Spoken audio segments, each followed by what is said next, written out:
Online খুললেই শুধু ডিসকন ice cream, ডিসকন ice cream. আজকে দেখা যাক এই ডিসকন আইসক্রিমের মধ্যে এমন কি আছে। তো চলুন রিভিউ দেওয়া যাক।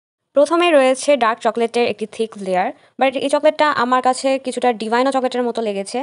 আইসক্রিমটি খুবই তাড়াতাড়ি মেল্ট হয়ে যায়। সো যারা একটু এনজয় করে বসে অনেকক্ষণ থেকে আইসক্রিম খান, তাদের জন্য আমার মনে হয় খুব কষ্টকর হয়ে যাবে। তো তারপরে আসি আইসক্রিমের ব্যাপারে। এই কফি ফ্লেভারের আইসক্রিমটি আমার কাছে খুব ভালো লেগেছে। কোনটা অনেক ক্রিস্পি ছিল, অনেক ভালো কোয়ালিটি ছিল।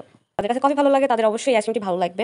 আর যাদের কাছে চকলেট কফি দুইটাই ভালো লাগে তাদের কাছে তো আরও ভালো লাগবে। সো আমার পার্সোনালি আইসক্রিমটি ভালো লেগেছে। বাট আইসক্রিমের কোয়ান্টিটিটা আমার মনে হচ্ছে একটু কম আছে অন্যান্য আইসক্রিমের থেকে। চকলেটের ফ্লেভারটাই বেশি ছিল, অনেক বেশি চকলেট ছিল। দেন এই চকলেট লাভার বিষয়ে আসি। এই চকলেট লাভারটা অত্যন্ত বাজে লেগেছে আমার কাছে। একটা বাজে গন্ধ ছিল আর কোনো টেস্টই ছিল না।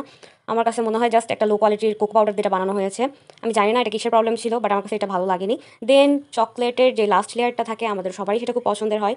সো ওভারঅল আমার কাছে আইসক্রিমটি ওকে ওকে লেগেছে, আহামরি তেমন কিছুই ছিল না। এর থেকে আমার কাছে মনে হয়েছে যে 60-70 টাকার আইসক্রিমগুলোই বেশি ভালো। আপনারা চাইলে অবশ্যই এটা একবার ট্রাই করতে পারেন। বাট পার্সোনালি আমার ক্ষেত্রে আমি এটা নেক্সট টাইম ট্রাই করতে চাইবো না।